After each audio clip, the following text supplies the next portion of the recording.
appreciate you all so much for coming out and weathering the blizzard temperatures in here. I know we've heard a few people, I think we got some frostbite on a couple of ear tips there as well. But without further ado, I'd like to invite Gary Bland up to introduce our next panel.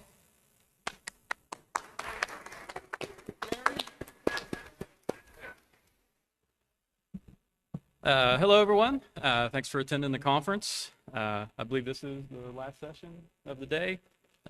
Red Hat and Carahsoft are honored to participate, and it's just been a really great event. Looking forward to Techia 3.0 next year. But yeah, my name is Gary Bland. I'm a solution architect with Red Hat. I've been working with at Red Hat since 2015. It's where I really developed a passion for open source software.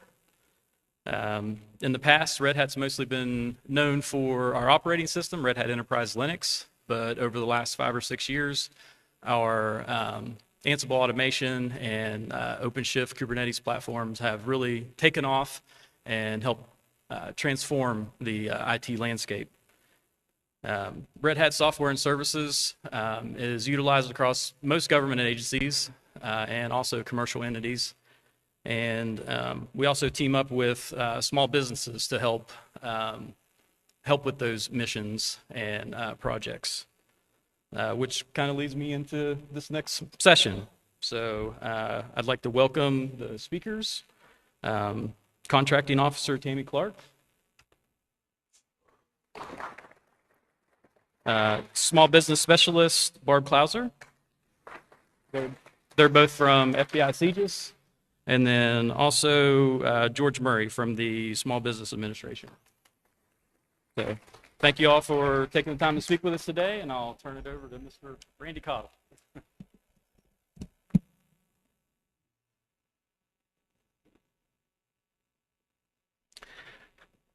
So I actually purposely left this to be the last one. Oh man, I'm loud. I know. I'm sorry. Oh my God.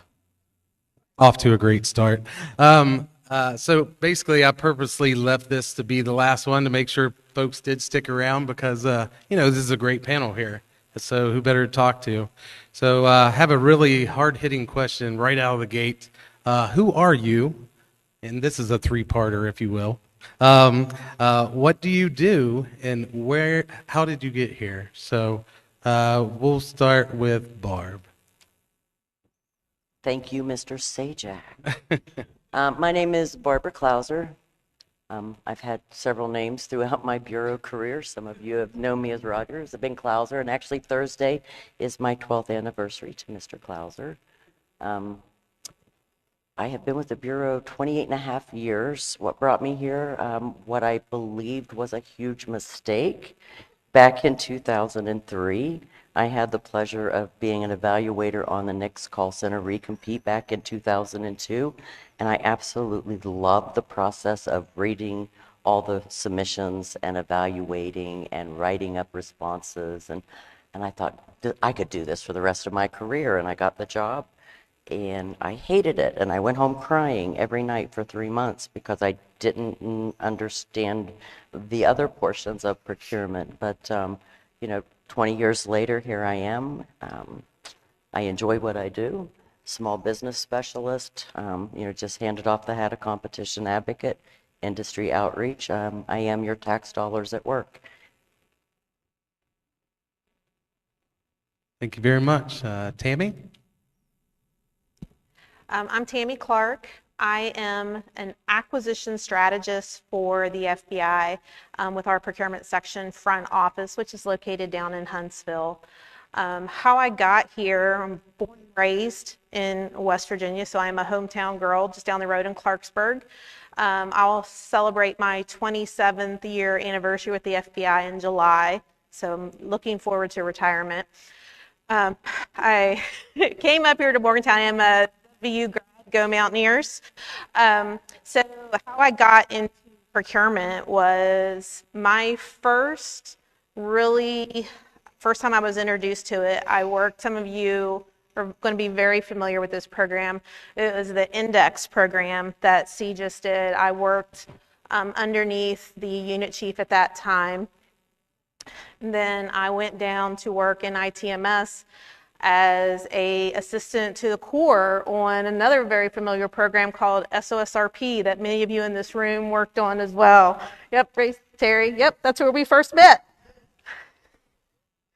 And so then I kind of got a passion for contracts from that, and I applied to be a contracting officer, and I've been there since 2009. So that's kind of where I am, and I've worked up through the ranks, mainly in IT. As working in the front office, I'm getting a little exposure to different things, but IT is still my passion there. Thank you very much. And yeah, if you don't know these two ladies and you try to do work with the FBI, you must have just started yesterday. So thank you both for that. George, would you like to go next? So I'm George Murray. I'm the Deputy Director for the West Virginia District Office of the SBA. I got here really, my career started in private industry. I worked for a couple of different consulting firms, primarily firms that helped companies do business with the federal government, particularly in the information technology and telecommunications space. So I know federal IT, federal telecom. That's really, I spent 15 years working for two different consulting firms in that space. And then I had the opportunity to join SBA's Philadelphia district office as a business opportunity specialist, working with the 8A portfolio as well as other small businesses in contracting. Spent about 8.5 years in the Philly office, came here about 7 years ago to become the deputy, and have still kept my finger on federal contracting and worked with many of you as you've looked at contracting and faced different issues and looking to grow your businesses. Thank you very much. Well, this first one, Tammy, you're going to get to set this, and now we're going to ask the small business question first for Barb and George. So what advice do you have for organizations, small business, large businesses, looking to navigate the complex landscape of government acquisitions and make the most out of the available contract vehicles? I'll take this one. First of all, you have to know the mission of the agency you're trying to break into. It's not enough to try to sell a ship to a man in the desert. Do your homework. FPDS-NG is an amazing resource. The Department of Justice annual forecast is another great resource. You can have the greatest staff, the greatest capabilities, the most amazing, unique, innovative product, but if you don't know the mission and where you fit within the organization, how are you to market it?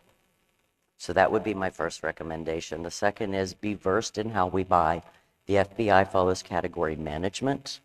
OMB, there's an executive order that was issued that said agencies need to reduce barriers to small disadvantaged business and increase spend. Obviously, in best-in-class contracts, so know about category management, know about the best-in-class contract vehicles, because that's how we determine our strategy. If you're not on a best-in-class contract vehicle, you need to pursue those. Thank you very much. George, how does the SBA help these organizations? So, well, I'm going to echo a lot of what Barbara said in terms of identifying the opportunities. Do your research, understand the customer, but when you're approaching that customer, have specific opportunities in mind. Look for contracts that are expiring. You're using FPDS as the tool, and inquire about those contracts long before an acquisition strategy is developed. Come with your questions. What's going on? Are you going to be acquiring this again? So that you can better understand the requirement, putting your solution together, beginning to put your solution together, again, before a solicitation is ever released, because that is how you're going to better respond to that agency. And I'm going to put in a shameless plug here. If you want to learn about the FPDS system, next month on July 17th, I'm going to be teaching a session on it, a virtual session. If you go to sba.gov/WV and under our events calendar, you can register for that, or just send me an email. My cards are back on the table, and I'll be happy to get you registered for that if you want to learn more how to do that. But that's a lot of how I teach federal contracting, is target those opportunities up front so that you are in a better position to have all the resources that you need to have a successful bid or proposal at the end. Thank you very much. So this next one's going to be for you, Tammy, then, if you're ready. Hold on, is it working? Okay. There we go. I have a loud voice. I probably don't need the mic. Yeah, but yeah, I let's go. think we all do. So make sure they're here back in the vendor Real section. quick before you ask me the Yeah. question, just to add on a couple things, what they just said. Don't wait till a contract is like ready to expire, like 6 months when you're researching FPDS. The entire period of performance is listed on there. An option is very rarely not exercised, right?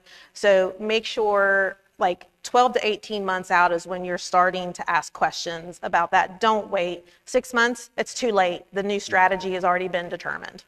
Okay, go ahead.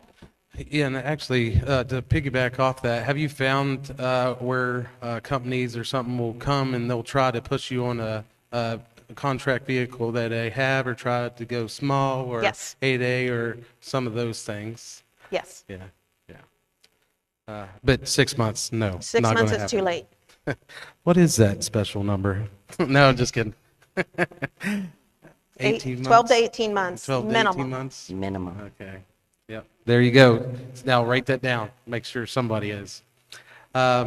So the first question out of the gate for you, Tammy, is how do organizations determine, or how does the FBI in this case, determine which contract vehicle is best suited for their needs for IDIQs, GWACs, BPAs, and what factors do you consider when making this decision?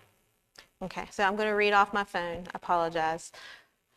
So the main things that some techniques that we use, of course, to determine the contract vehicle is there's numerous steps in doing this, but the number one thing is market research, right? Is we work with our customers to finalize the requirement, at least to get it as final as we can before we start the market research. Market research could be an RFI, it could be a reverse industry day, it could be many different things. It doesn't always look the same, right? You can skin a cat many different ways.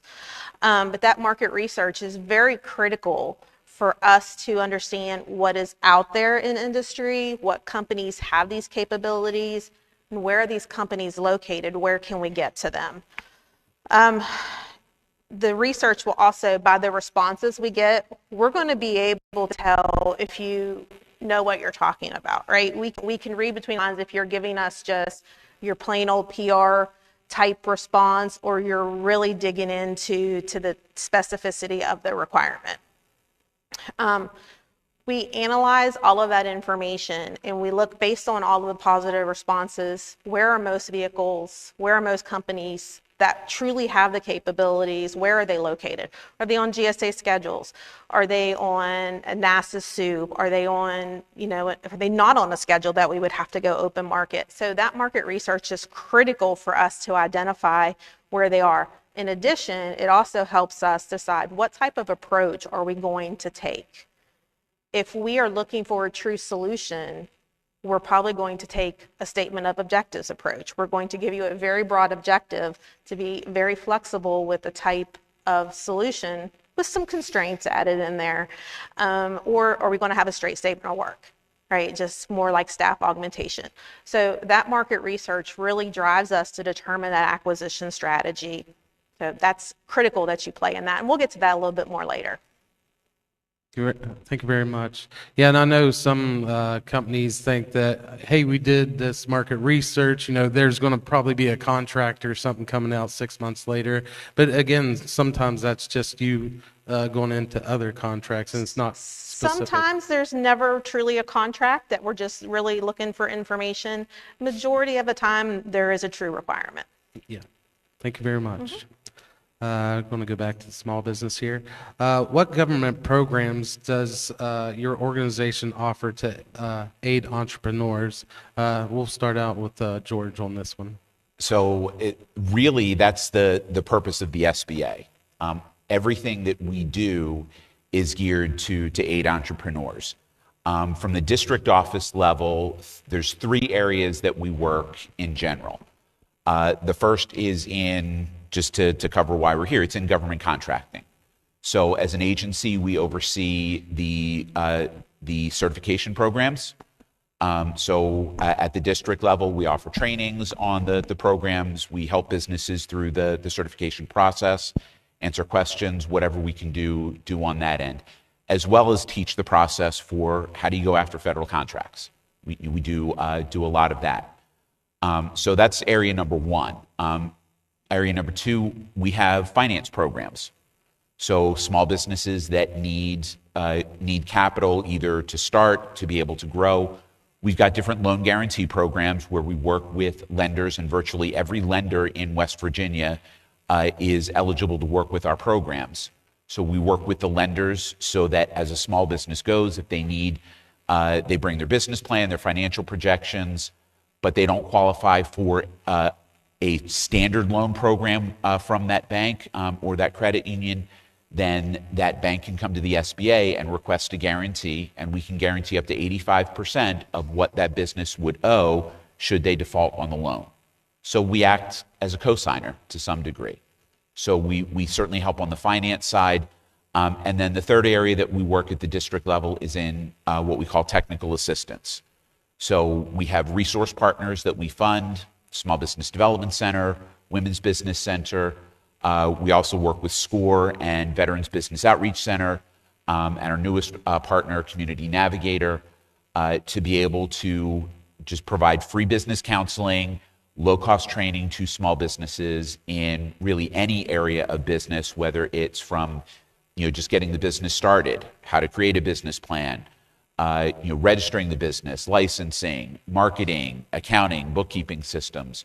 Whatever it is that the business needs, those resource partners are there to be able to help work with that business one-on-one to help them start and to grow. Great, thank you very much. Barb?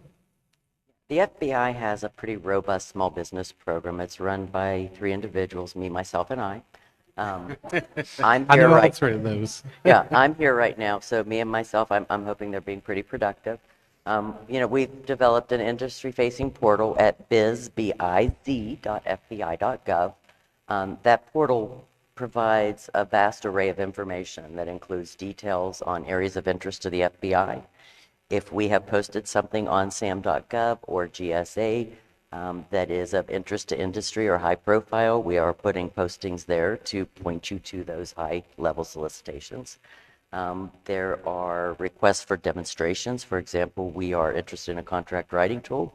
We had posted that interest and then scheduled requisite demos for those products. What else? You can submit your corporate capabilities, white papers, and unsolicited proposals through that site. We also have a dedicated vendor engagement team with 10 to 12 members that cross different levels in procurement, professional services, IT, facilities, construction. And we facilitate interactions between industry and potential customers, actual stakeholders in the FBI, virtual capabilities in person. We can come out to your site if there's something that a customer wants to see, how awesome your widget works in action. Demonstrations for finance division, other customer groups. And as your small business specialist, remember, I'm your tax dollars at work. I'm the one employee paid by the FBI to work for you. If you didn't catch that, I work for you.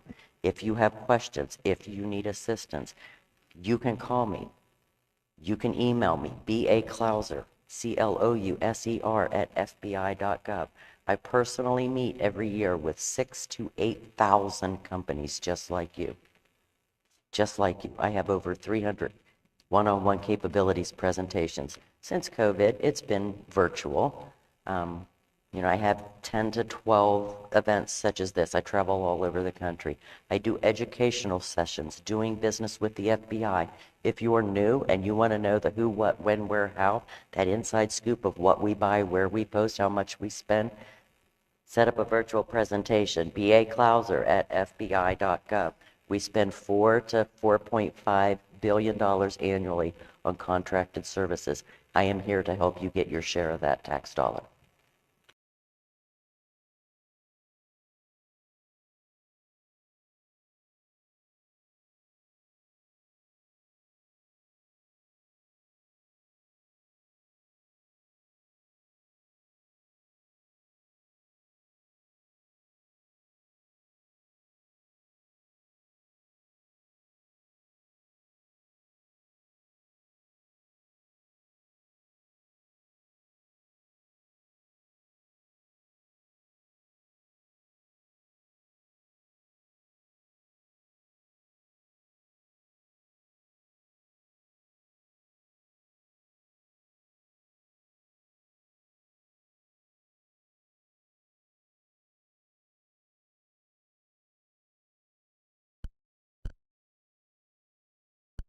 You have Alliant 2, soon to be Alliant 3.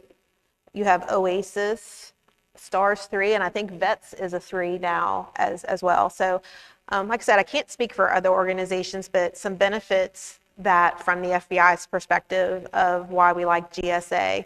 One of the things that Barb mentioned before, GSA is a BIC. It's a level tier 2 best in class vehicle. Well, different vehicles, some are tier 3. And if you aren't familiar with BIC, it goes backwards. Tier 3 is like the first one you have to go to, and you work your way down to tier 0. So Vets 3, I believe, is a tier 3. And then you have the regular GSA schedules, and Stars are tier 2. Oasis, I'm not sure if it's a BIC yet. Don't really have a lot of experience with Oasis, but so the BIC, IT services is a mandatory BIC process. If you did not know, there are also wireless is a mandatory BIC, and there are some facility type services that are mandatory BICs. Not everything is mandatory yet, so I do recommend you do stay up on top of that information. Just make sure you're watching OMB, and I think it's OFPP. I think that's the acronym. So keep on top of the big stuff there, because our main office, DOJ, really enforces that down on over to the FBI. We have to follow that process. And if we aren't using a BIC, we have to obtain a waiver. And that is a very long and drawn out process. So we try to stay with the BICs. Another thing that we really love about GSA is it provides us an ordering guide. It's really a step-by-step process on how to use GSA. We have that belly button to push with our GSA rep.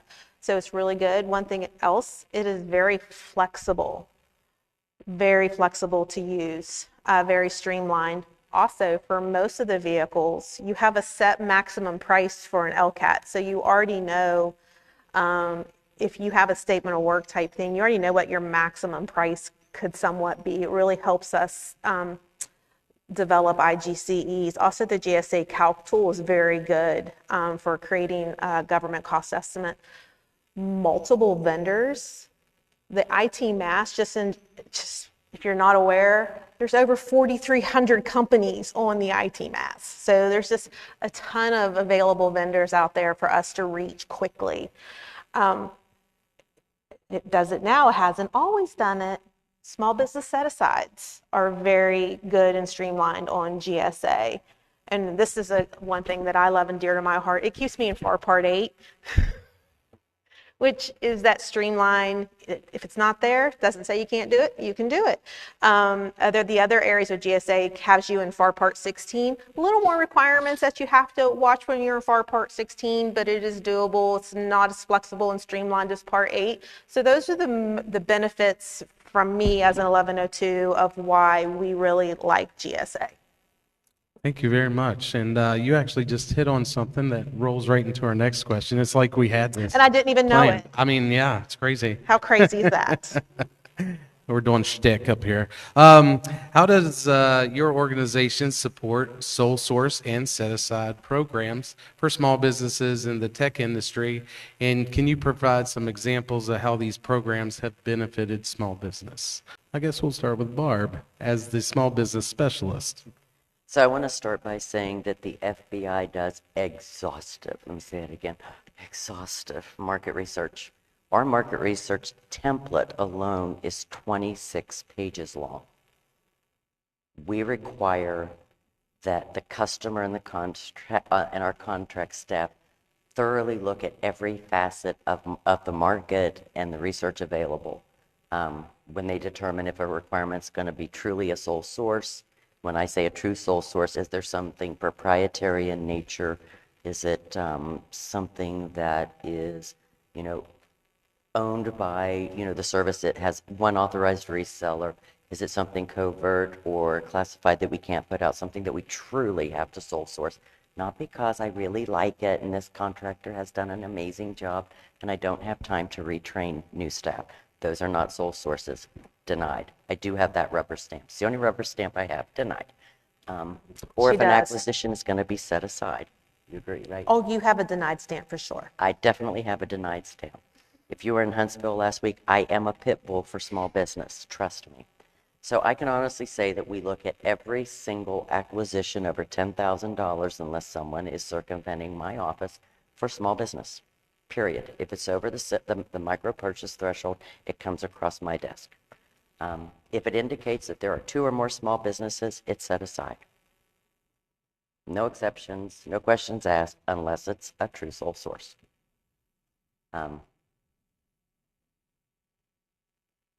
They have to obviously be technically acceptable. And they obviously have to bid at fair and reasonable prices. So as far as a sole source goes, these still have to be researched. You can't just say, oh, that's what we've already always used, and I still need that. Just because you bought something 3 years ago in the information technology world doesn't mean it's the only game in town today. Just because I had a 1970 Sony television and it goes bad doesn't mean I go out and buy the same 1970 Sony television. Technology changes, sometimes on a daily basis. So those customers are still required to do the same 26-page market research report and find comparative products, assess those against the criteria, the technical specifications, not the criteria of the product they currently have. And my motto is verify and then trust, not the other way around. Thank you very much. So George, how's the SBA helping with sole sources and a set-aside program? So at the forefront of it, we work with the companies on the certification end to make them eligible for those, particularly the set-asides. So we help them through the certification process at the district level. But we also have within our Office of Government Contracting and Business Development, we have procurement center representatives. And as the acquisition strategies are developed and Barbara signs off on things, all of those will then come to the PCR, who needs to also review them and sign off on that acquisition strategy to put as much into those small business programs as possible. So that's really what their role is to work with the different contracting offices. And they are undergoing a change right now in terms of how they're organized, because just like in many places in the SBA, resources are getting slim. But they work with the contracting offices to make sure that market research was done correctly, and that if something could go into a small business program, that it is going into a small business program, so that those opportunities are available for those small businesses to pursue. And I know Barbara has a denial stamp, but apparently you have an approval stamp. It has to go to you to get approved before you can then give it back to her. Is that correct? We call it the Form 70. The Form 70. And Yep, the PCR, if they use the Form 70, that means they don't agree with the acquisition strategy, and it basically stops the procurement in its tracks until the issues are resolved. All right. Thank you very much. And you had asked for some examples. I do have some if you would like. Yes, How they actually. impact Oh, small I'm sorry. business. Yes, please. Yeah, in fiscal '22, our small business goals were 30%. We hit 45 in the FBI. Small disadvantage, we're at 5. We hit 14%. And most of you know that Presidential Directive Memo M22-3 said by 2015, by 2025, we have to hit 15% in small disadvantage. We've hit 14% in 2022, so we're like there 3 years early. Second example is on our BPAs, and especially you'll see on the ITSSS that Tier 2 Best in Class Bar Part 8 says that, set-asides are discretionary, not at the FBI. Our BPAs are, we're setting those aside. We're saying set-asides are going to be considered first on the task orders. It's not discretionary. It's considered first. We're making those mandatory. You need to put money in the jar. You said task order. Oh, task order. Oh, Sorry, that's a private joke. Sorry. Yeah. Triple S1, we call them task orders. Triple S2, they're call Call orders. orders. Every time I say task order, I have to put $1 in the jar. And finally, on subcontracting, we're holding our primes accountable. Not only are we checking ESRS, but we're doing subcontracting goal audits. A contract can only have one subcontracting plan. We're using GSA. You've already got a subcontracting plan, but we are establishing 40% goals, and we can pull an audit at any time. And the repercussions, if you're not attempting to meet those goals, doing a real good faith effort, not just saying you're trying, we can ramp you off of the master BPAs, or we cannot exercise your option years. So we're really hammering home that you got to do the right thing for your small business subcontractors. Yeah, and this is actual facts because you hear it all the time, like, oh, they don't do 8A set-asides or they don't do hub zone awards and that kind of stuff. Yes, yes, we do. Yes, I can absolutely. tell you last year before, while I was still within the IT group over the IT services, every single new IT services contract we put on the street, with the exception of one, was a small business set aside last year.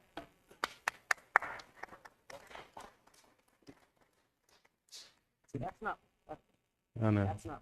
That's because small business rocks. And she didn't have to argue with me to do it either. And I wanted to. Did she mention she's a pit bull for small business, though? Well, this next question is for Tammy, and this will be interesting. So, how do timelines for contract vehicles vary, and what factors can impact these timelines? Okay, so timelines are tricky little things, aren't they, sometimes? And they can be that one screaming in your ear all the time. They definitely will vary depending on the type of procurement and the value of your procurement. And that is going to come from against internal policies and procedures as well as the FAR, because we do have to abide by the FAR. So I'm going to kind of strict anything over the SAT, because we really do not deal, I really have not dealt with anything under the SAT. I've not been lucky to do that.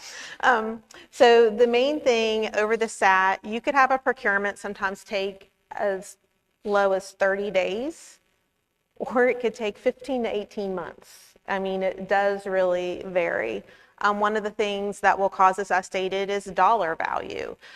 Within our organization, we have different thresholds that will require mandatory review and approval processes. So if we are over a $5 million, and that's a contract value, not a year, that's a total contract value, is that kicks in our Office of General Counsel mandatory review at that level. It also kicks off internal procurement section reviews. Also, you have your competition advocate. That's a mandate by the FAR. So that is another thing that will slow up. We also have this chick over here, small business review, comes into play for that as well. Once we hit over a $25 million threshold for contract value, it kicks in an additional review. It's called an acquisition review board. And that is made up of stakeholders across the entire organization. The sponsoring division, of course, doesn't get a vote on that, but other divisions, as well as finance divisions, AD, our chief financial officer, is the leader of that board and the final say. So that is a significant amount of time to prep and gain. DOJ reviews also kick in.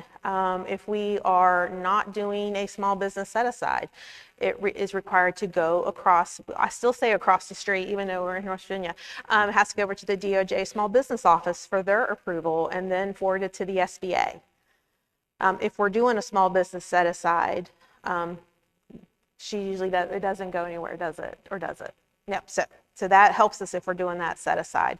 It also has to go to DOJ depending on dollar values. If we're doing a sole source and it is over, I believe the threshold is a $62.5 million threshold, DOJ has to approve that. That is an enormous amount of time to get DOJ to approve that, as well as different competitive thresholds. Also, depending on what part of the FAR we're in, really drags out that timeline. FAR Part 8 is that quickest timeline, hence why I love it so much. Doesn't have as much red tape sometimes in it. Evaluation process. Well, before that, we leave it on the street. There are certain thresholds, depending on what part of the FAR you are in, on how long you have to leave that solicitation on the street. At least 30 days is the minimum time frame to leave something on the street. FAR Part 12 will really allow you, gives you discretion to go less than 30 days. But my philosophy is the more time I give industry, the better product I'm going to receive back. But my schedule, of course, will dictate that. Evaluations, as a lot of you who have been worked with things that I've been working on lately, you can tell that I'm incorporating a lot of the DHS pill evaluation techniques to try to speed up that evaluation process. We can really cut a technical evaluation probably from 4 weeks down to 2 using those quicker processes and procedures. And then the documentation of the award itself is a time-consuming process, and it requires multiple reviews within our organization. So you can see there's a lot of ins and outs on the timelines, and they can, like I said, they can range. We really try to hit something within 6 months. That's kind of our goal. One of our goals with ITSSS too, though, is to streamline those awards. Like SSS, if there's a lot of people in this room that were on the previous ITSSS vehicle, and we really had those awards down to a science where we could get those awards. Normally, most of the time in 6 to 8 weeks, we could get something on the street, evaluated and awarded. That is the same goal we're going to try to have with ITSSS too. So that's kind of that. Yeah, thank you very much. It's a very long-winded answer. It takes a long time. And the only thing that I heard is if it's set aside, there's less paperwork and it gets done faster. It's the only thing I heard. You did hear that. Did you You hear did that? hear that. Yes, yeah. But it does take some time for the market research. Participate in the market research because that helps us determine if it's a set aside or not. And that's the second That's nugget. a And segue. if you're again, That's if a you're paying segue. attention at home, if you woke up, yeah, go ahead, Just George. to tag on with market research and being out there, one of the things that the SBA is looking at very hard right now is when you look at the number of small businesses that have won federal contracts over the last 10 years, the number of small businesses winning contracts has decreased by 60% over 10 years. The dollars have gone up and have gone up significantly. So fewer companies winning more contracts, but the Department of Defense in particular is very concerned about that because their supply base is dwindling. And they're trying to expand their supply base and getting more companies winning contracts. And that's why that market research is so important. Because if it's just the same handful of companies that are responding to the same, RFIs all the time, then it becomes a very limited pool of companies that are available. And so most agencies are looking to diversify that supply base because in the end, if something happens with those small businesses, then the supply chain goes downhill very, very quickly. And like I said, DoD in particular is very concerned about that because their supply chain is obviously very important for national defense purposes. That actually plays in perfectly to our next question, which is actually how's the SBA ensuring that organizations such as FBI, Department of Defense, and all these other agencies are meeting all the necessary requirements with these government acquisitions? So the SBA does, we track all of the goals. The statutory goals, 5% to small disadvantaged business, 5% to women-owned business, 3% hub zone, 3% service-disabled vet, 23% to small business overall, and then the goal via executive order to increase small disadvantaged business to 15% by fiscal year 25. The SBA is tracking all of that. All of the agencies report to the SBA. The scorecard for fiscal year 22 is set to be released some point here very soon. I know the administrator hasn't signed off on everything quite yet, but that is looking to be released. So, that the SBA does play a big role in that. We also oversee the subcontracting plans. We have folks that review ESRS to be able to make sure that companies are in compliance with the subcontracting plans that they've submitted. So the SBA does have an oversight role with all of that, and we grade all of the agencies. That's a big part of what we do with the socioeconomic programs is to work with the agencies, and we work with all of the small business offices at the headquarters level to make sure that they understand the importance of all of this, and then we also work with the legislators. So that within the small business offices, all of the heads of procurement, it's actually part of their performance reviews to be able to meet the statutory goals for the small business programs. That's something that the SBA had some insight into and recommended to legislators to include, so that it gives some incentives to those procuring offices to be able to really strive to their goal, towards those goals, and to make it an important part of their planning. Thank you very much. I know we're getting shorter on time, so I want to make sure I get this question in. This would probably be for Barb and Tammy. So how does the FBI have a positive or negative view on JVs, mentor-protege relationships, or CTAs? And is the procurement process typically evaluated solely on the prime's capabilities or on the team as a whole? You want to go first? You want me to go first? Okay. So we don't have a negative perception of JV, CTAs, mentor, proteges. We don't look at them any differently than we look at any other type of bid. I will say we do need to get smarter on them, but we're still learning. We've just not dealt with them very much in the past, so we are getting smarter with them. We're allowing them on ITSSS2 at the master level. That didn't happen with the previous ITEX. There were some issues there. So some lessons learned moving forward for ITSSS2. Like we said, we're learning more because they are becoming more prevalent. Like, we've had a lot of other acquisitions that we've done within the last year that we have received a lot of joint venture bids. From a procurement perspective, you have to look at the JV as a whole. What will the JV do? And then the individual components that make up the JV. So you're looking at it from two different perspectives, because you have to understand, as the JV, who is responsible for what, who is the mentor, who is the protege, and then the SBA has rules for the different types of things of how much the protege has to do. And so that all has to be part of the solicitation, the package back to us, for us to understand what are you going to do and how are you going to meet the solution by abiding by all of the terms and conditions of your mentor-protege relationship. So like I said, we don't have a negative perception of them.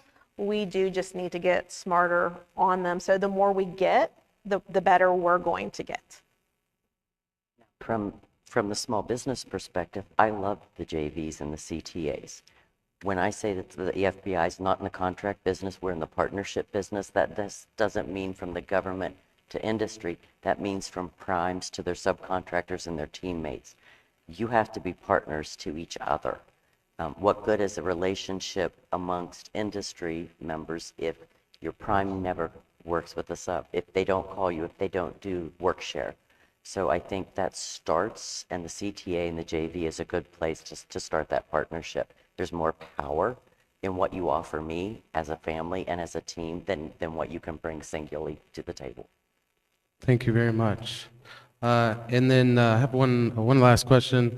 I know at last year's Tech Yeah, when we had it, there was a new contract vehicle that was released, the FBI Fast. And so it came out. So we were just wondering, Tammy, when is that actually going to be announced, the winners of that? And Randy, I believe we have a slide for that. Didn't their lawyer send something? Yeah, there it is. I can't talk about fast. It says, I plead the fifth. So Can't talk about it. that's right. Yeah, that was just a little inside joke for us. So we're actually going to move on to get some questions from the audience. What does it say? I plead the fifth. Thank you, Brandon. Brandon's going to be our mic runner. Anybody have any questions for this fine panel? I know you do. I'm sure you have a lot. Come on. When I faced a firing squad last week in Huntsville, let's go. Yeah, that's right. But no questions on FAST or ITSSS. Yeah, back here.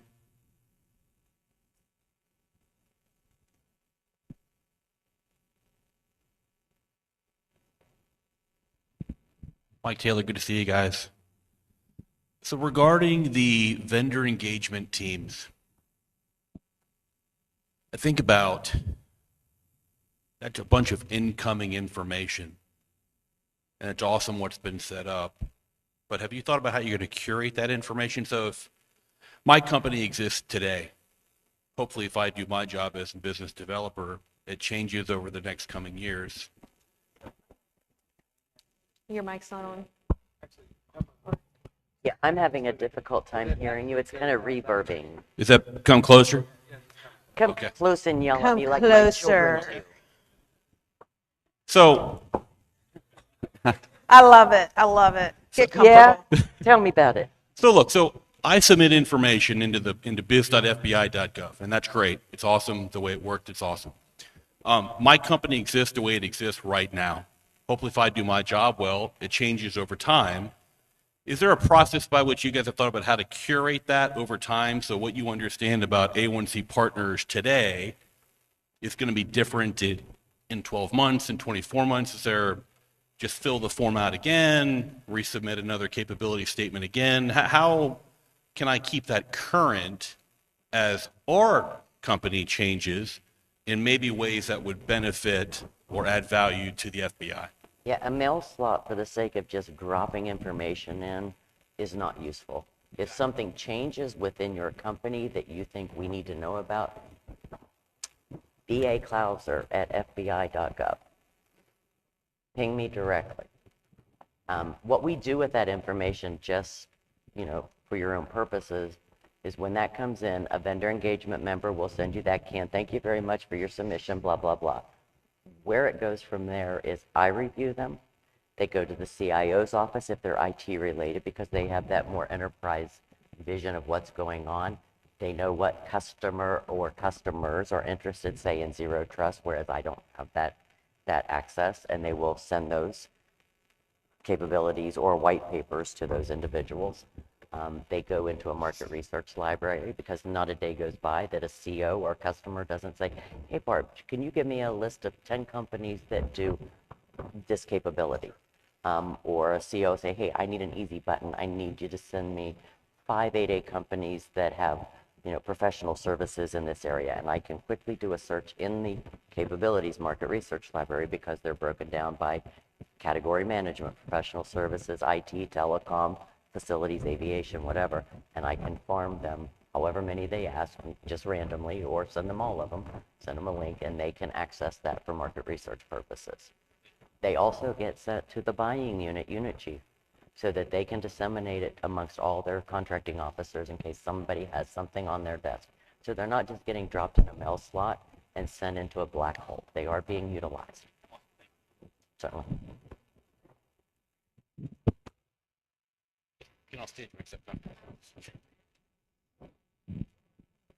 So Tammy's taking control. I love it.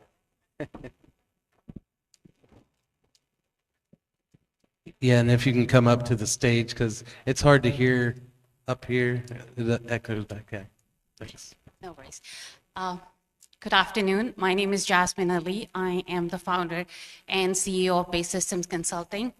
We are a small women-owned hub-zone business located in Northern California. Came from a long way here. I really enjoyed the conference, and I got such great advice from you, Barbara, last night. Thank you so much. My question to you is, you said you talk to 4,000 companies a year. So what's a company can do to stand out? When you are hearing the PowerPoint or talking to small businesses, what makes them stand out to you and what they can do to make an impression? Wow, isn't that a great question? Thank you. I normally ask, what do you do and how do you do it better than the 10,000 other companies that say they do it also? There has to be some discriminator, and you should know what it is that sets you apart. And tell me what that is.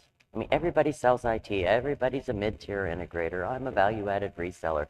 But what makes you special? Why should I knock on your door? Why should I want you to come and support my mission?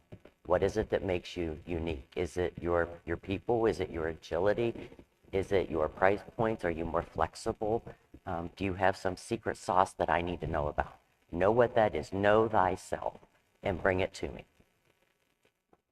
And if I could jump in, the Sure. guidance that I give to small businesses with that is, again, do the research, look at particular contract opportunities that may be upcoming, and ask those questions.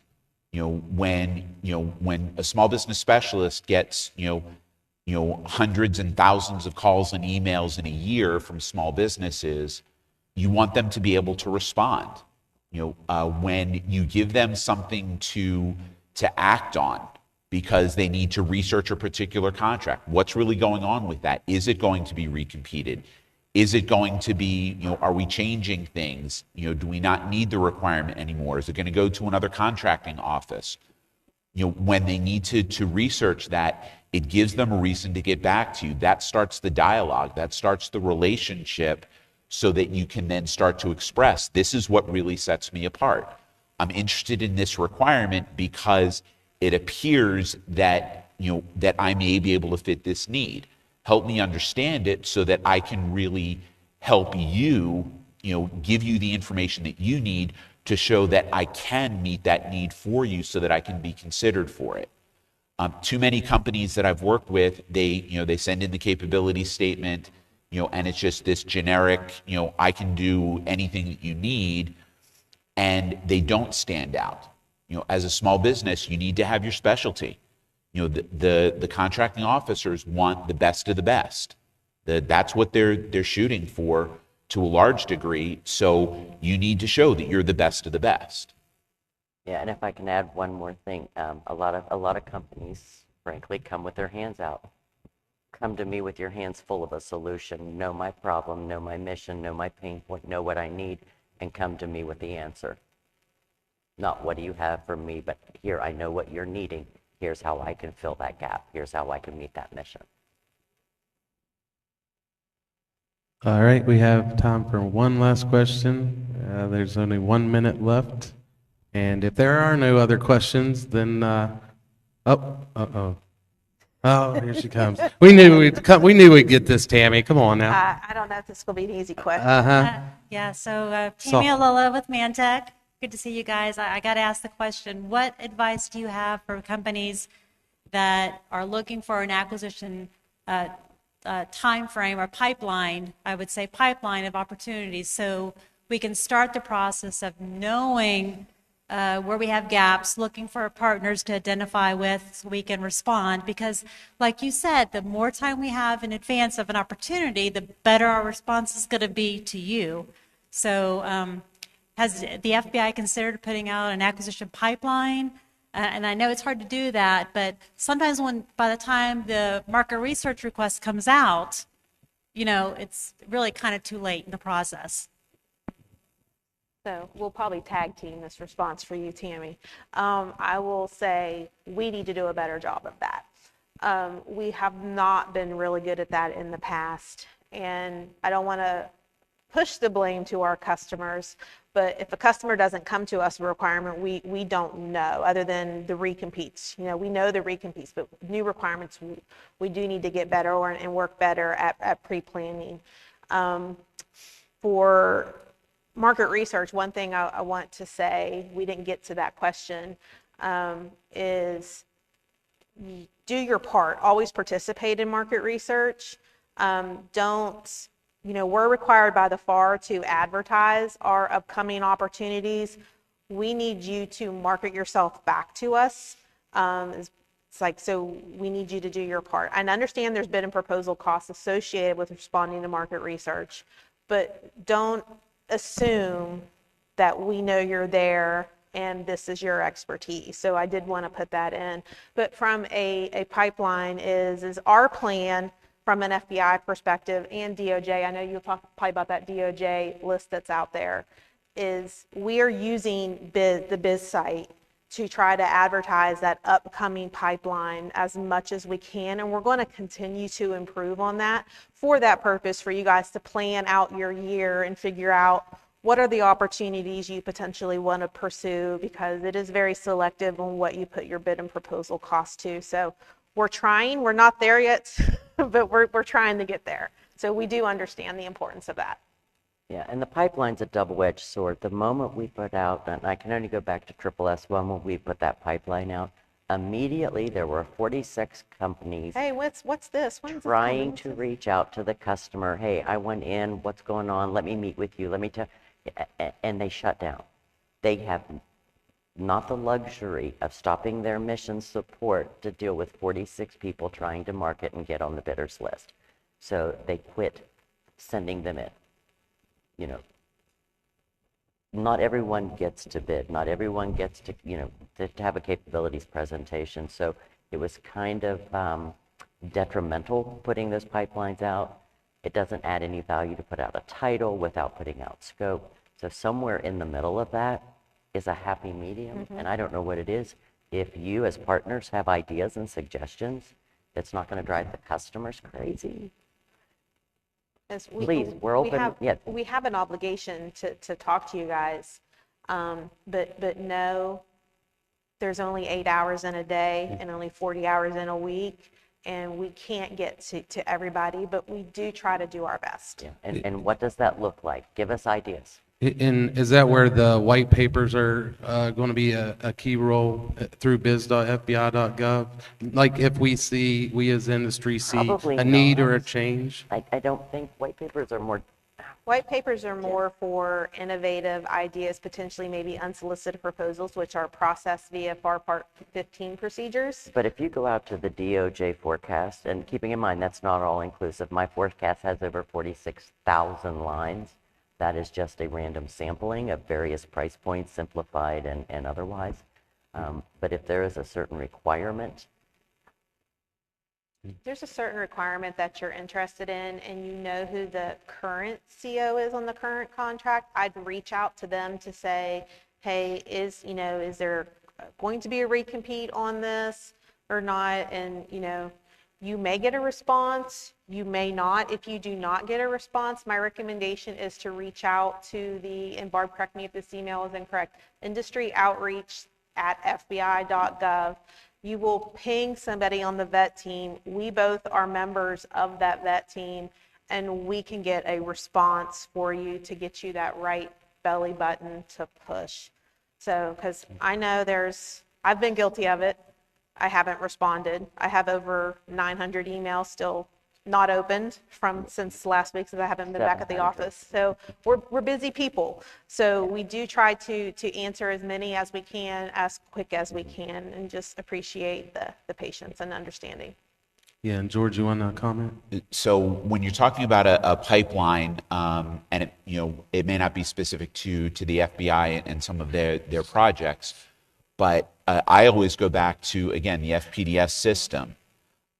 There is a field in that system, the estimated ultimate completion date. Yep. So when there are no more options that can be exercised on that contract, that's the date that's listed. That's when, at that point, the contracting office needs to go out and reprocure if they are going to need those products and services again. So that's the date that you can use to back up that 12 to 18 month time frame to begin having those discussions, what's going on. So you're building your own pipeline using that system to really create your marketing plan. It's putting yourself in the right place at the right time so that you're talking to those contracting offices at a time that you can, throw your name into the ring to be considered for that opportunity when it comes up for recompete. And you're giving yourself enough time then to understand the requirement a little bit better, build the team, get the financing, whatever it is that you need to put together so that you have the best proposal, bidder proposal put together that you can then put forward. And again, if you're keeping score, that was the third nugget, and we are out of time. So we just want to thank this panel. So thank you very much. Been great. And Brandon, did you want to come up and we can say last few words and send the people out? Oh, If you don't aren't leave the last few words to me. We'll be here all night. No, I'm just kidding. Again, we want to thank all of our sponsors. Again, all your support is what makes a lot of this happen and pays for a lot of this stuff. and we couldn't be more proud and humbled by the responses that we got. And we look forward to hopefully seeing you next for 3.0. So thank you so much. Safe travels on your way home, and have a great night. Hey, real quick, if you aren't aware of the FBI's ID code in FPDS, it is 15F067. That's how you'll find FBI work in FPDS. 15F067. F as in Frank.